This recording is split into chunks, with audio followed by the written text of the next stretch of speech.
Hi guys, I'm Joey the Pirate, or you may also know me as Lunar Fairy. Today I'll be showing you how to paint your own ethereal sky on a messenger bag. Here's what I used, and yes, this will also be listed in the description in case you want to figure out what exactly I used or where I bought it. I used paints, a palette knife, brushes, glass plate instead of a palette because I'm cheap, water, paper towels or napkins, messenger bag, or you could substitute it for any flat surface fabric bag or a canvas, masking tape, and a knife, but you don't really need a knife. There's like this little tool that you can use to like de-stitch things. You can use that as well. To get started, you must first decide where you want to paint. I masked this area off so that the paint would not accidentally get onto the other areas. This creates a more smooth and clean image. If you're extra messy like me, you can even tape some sort of paper onto the areas that you will not be painting on. Next, I wanted to remove the logo that was sewn onto the bag. I used a knife to gently cut, tug, and pull at the strings that had held it down. You could use other items to do this, but all I had close by was a knife, and it worked just fine. Whenever it is removed, clear any excess bits of string from the area. If you're using acrylic paint like me, it will soak into the fabric. This means that you should at least paint 1 or 2 layers of acrylic paint onto the bag to create an even canvas for your painting. I suggest not blending any colors to do this, as it will quickly use up any pre-mixed acrylics that you have. I used white and bits of other colors that I have like an excess of so that I would not run out of the colors that I actually needed to paint the sky. While you're waiting for that paint to dry, figure out what colors you'd like to use on your sky. I added in some clips of me mixing paint just in case you wanted to copy my colors, but remember, acrylics always dry darker than when you first paint them. Just a little heads up, I did not like how I painted this bag at first. The sky looked too dark and the clouds looked too light. I wasn't fond of the amount of contrast in the painting, but you might like it, so I decided to keep the first draft in the video anyways. If you want to skip to my more pastel sky, I will leave a Timeskip link in the description. I started out by applying the colors that I had chosen and blending them. I used purple, green, and blue to create a bit of visual diversity. Gradients always look nice whenever you're trying to paint a sky, because realistic skies always have more than one shade in them, and it, makes more depth. Next, decide what color you want your clouds to be. I made mine white, so I'm going to explain what I did with the example of the white paint. Feel free to use orange, yellow, pink, or even multiple colors on your clouds.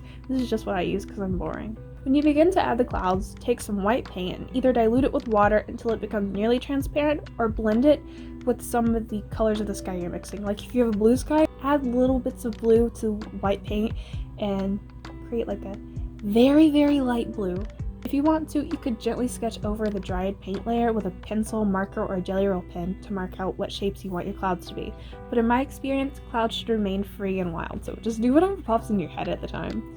If you want to make it curly, make it curly. If you want it to be poofy, go ahead. It's your clouds, your sky, it's whatever. Feel free to pull up a reference picture of some clouds to go by. Learning by observing life and nature is an important step to becoming a great artist. But like I said before, if that's not what you want to do, you don't have to reference anything. It's your painting. Make it your own. Clouds usually have lots of spheres and curves, so moving your brush in small spirals might help you achieve that cloud-like shape. Try experimenting with different brush tools too. Different shapes and sizes could really help you achieve different types of clouds that could really make your art pop off of your bag. Slowly build up paint onto your cloud by adding small amounts of white paint to your diluted paint. Try not to go too many shades different in one go, or else your clouds may look a little too fake. But if that's what you want, go for it. If you want to achieve a realistic cloud though, you've got to take your time with this and make sure you slowly build up your clouds layer by layer. If they're not looking how you want, try to dilute some of the paint that you mix for the sky behind the clouds, and take that paint and slowly add shadows to the clouds, giving them a more 3D look. Because remember, clouds are constantly moving, they're 3D, and they're not flat like they are in Minecraft, sadly. Even though my brain wants to picture them that way, they absolutely are not. They're like these little 3D things, and they confuse me whenever I stare at the sky. I don't know how I get confused by clouds, but I guess it's my Pisces ascendant. I added a moon to my painting because I felt it fit just right inside of the unpainted part of the sky. I pulled up a picture of the moon on Google and used it as a reference to make sure it looked as realistic as possible. If you don't get it right, don't be upset. I didn't get it right either. And all throughout this video, I come back and tamper with it many times, trying to tweak it, make it right, like the like it to try to make it look like the face on the moon. Also, if you think drawing a full moon is like either out of your comfort zone, it's too hard, or it just may look really tacky, try drawing a crescent moon, or at least, or you can just leave the whole moon out altogether. It's hard to draw a perfect circle, so just try to find a circular object around the size you want your moon to be, place it on your canvas, and trace around it with either a paint, marker, pencils, or jelly roll pen. And then whenever you remove it, you got a circle, and you can paint in that circle. But if you wanted to make a crescent moon, just move your object slightly to the right, and then trace part of it that remained in the first circle that you traced, and whenever you move your object, it'll be the crescent moon shape, I swear. It sounds horrible, and I explained it oh so horribly, but I know what I'm talking about. If you get discouraged, just remember it's acrylic paint. If it's not dry, you can wipe it off. If it is dry, you can just paint over it. It's what I love about acrylics. I can fix my mistakes and feel better about it afterwards. It's what I did with this painting. I wasn't pleased with how dark the sky looked with how bright the clouds were. The sky would have looked better with a night sky view, perhaps with stars and trees rather than clouds, so I decided to paint over all of my work except the moon and start fresh. I used light purple, white, and blues for my new sky, and even a little bit of pink, even though I don't recall ever owning this shade of pink. I use the same cloud painting technique though as before, so I'm not going to re-explain that.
Purchase on my Etsy, which is linked in the description.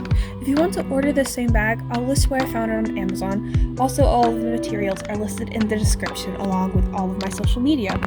Hi guys, it's Joey the Pirate here. Remember, if you like this video, please share it with your friends, like, subscribe if you want to see more of my videos, turn the notification bell on to see exactly when I upload, which is twice a week.